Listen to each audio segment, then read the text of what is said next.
बोईसर व डहाणू पोलीस हद्दीत घडलेले 2 जबरी चोरीचे गुन्हे उघड करण्यात पोलिसांना यश।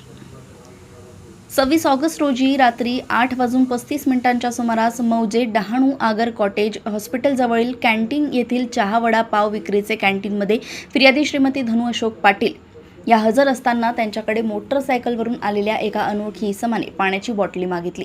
फिर्यादी त्यास पाण्याची बॉटल देत असताना मोटरसायकलवरील अनोळखी इसमाने फिर्यादी यांच्याकडून पाण्याची बॉटल व त्यांच्या गळ्यातील सुमारे 25 ग्रॅम वजनाची सोन्याची बोरमाळ बळजबरीने हिसकावून घेऊन मोटरसायकलवरून पळून गेला।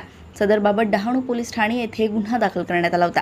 तसेच 24 मार्च रोजी 9:55 सुमारास श्री रोहिदास काशीनाथ देव हे मौजे बोईसर टाटा स्टील कंपनीचे गेट क्रमांक 4 समोर त्यांची स्कूटी पार्किंग करत असताना कोणीतरी अज्ञात आरोपीने त्यांच्या गळ्यातील सुमारे 20 ग्रॅम वजनाची सोन्याची चेन बळजबरीने खेचून चोरी करून नेल्याबाबत बोईसर पोलीस ठाणे येथे गुन्हा दाखल करण्यात आला होता।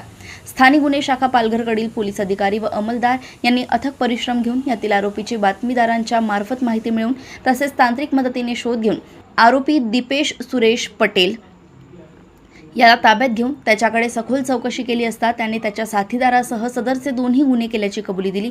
त्यामुळे सदर आरोपीस अटक करून गुन्ह्यात जबरीने चोरलेले सोन्याचे दागिने 1,95,500 रुपये, सोन्याची बोरमाळ 1,72,500 रुपये, सोन्याची चेन आणि गुन्हा करताना वापरलेली मोटरसायकल 90,000 रुपये असा एकूण 4,58,000 रुपयांचा ऐवज जप्त करण्यात आलाय। या गुन्ह्याचा पुढील तपास डहाणू पोलीस ठाण्याचे PSI दिनेश आघाव हे करतायत। पालघर येथून उपसंपादक मंगेश उईके यांची रिपोर्ट।